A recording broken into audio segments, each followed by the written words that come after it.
Assalamualaikum warahmatullahi wabarakatuh. Alhamdulillahi rabbil alamin.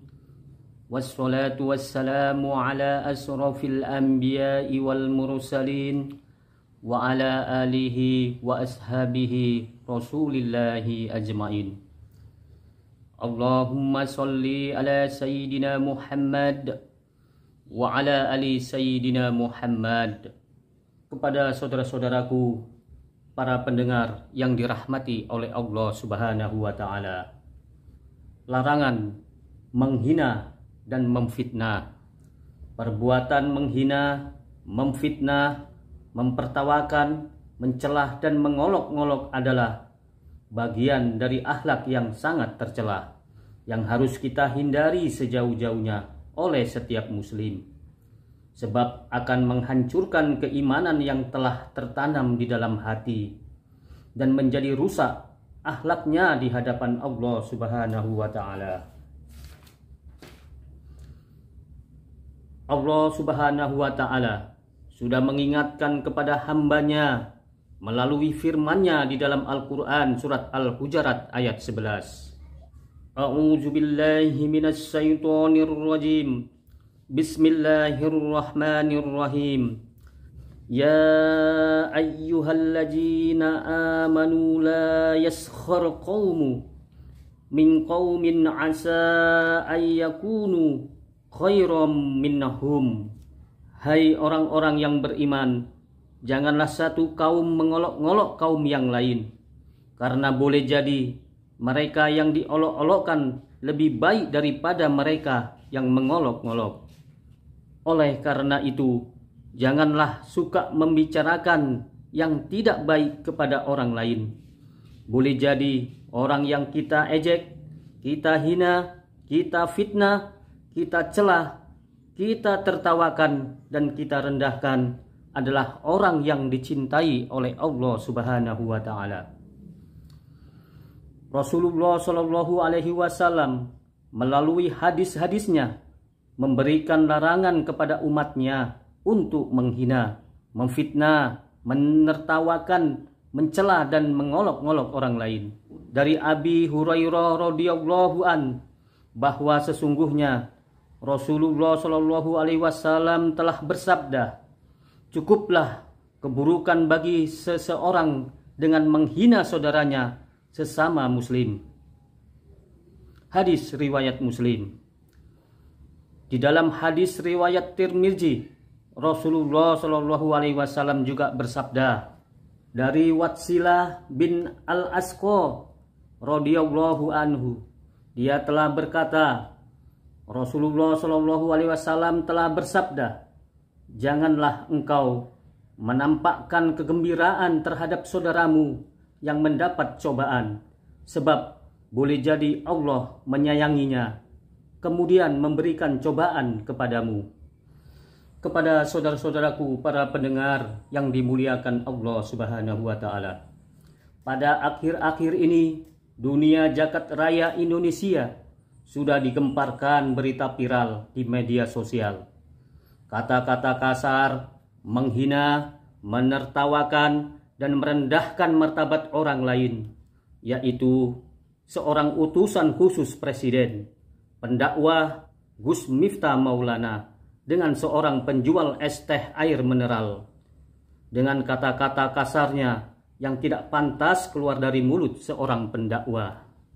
Tetapi di balik kata-kata kasar yang terlontarkan di dalam mulutnya itu, ada suatu hikmah yang sangat besar tentunya bagi kita semua.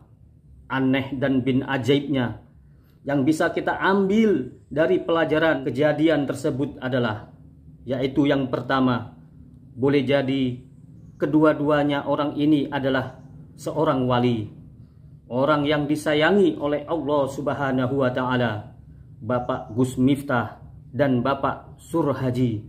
Dan yang kedua, boleh jadi itulah jalan Allah Subhanahu wa taala yang memberi anugerah rezeki yang berlimpah yang tidak disangka-sangka sebelumnya oleh Bapak penjual es teh, Bapak Surhaji, sampai akan diberangkatkan umroh dan berlimpah uang datang kepada bapak penjual es teh, Bapak Surhaji, walaupun dengan jalan direndahkan.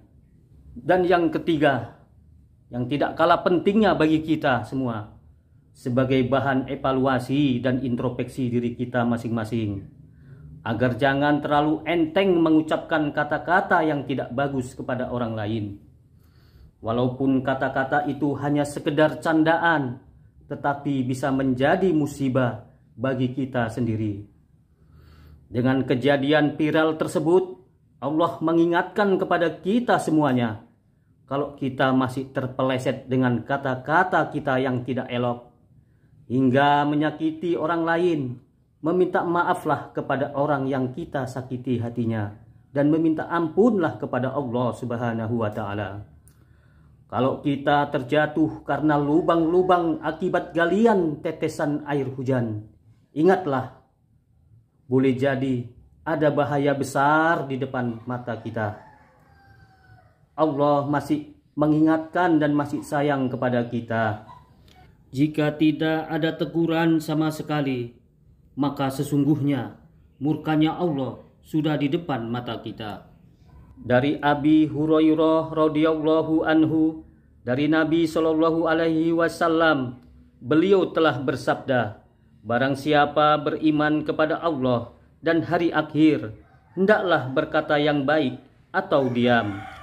Hadis riwayat Bukhari dan Muslim.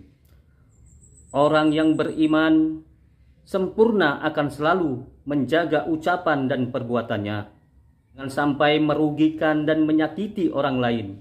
Bila tidak bisa berbicara baik, dia akan lebih memilih berdiam diri, sebab suka mencela, mengutuk, berlaku keji, dan berkata kotor. Bukanlah kebiasaan orang-orang yang beriman.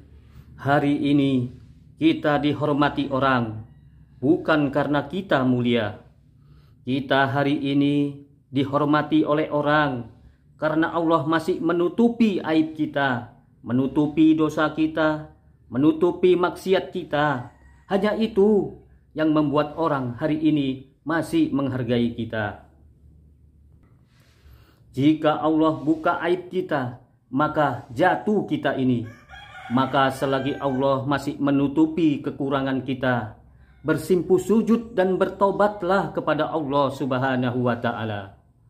Saudara-saudaraku, para pendengar yang dimuliakan Allah Subhanahu wa Ta'ala, mudah-mudahan apa yang kami sampaikan ini bermanfaat bagi kita semua, dan agar lebih hati-hati dalam mengucapkan kata-kata kepada orang lain yang akan kita ucapkan, agar tidak menyakiti hati orang lain, dan kiranya dapatlah diterima dan mendapat ridho dari Allah Subhanahu wa Ta'ala.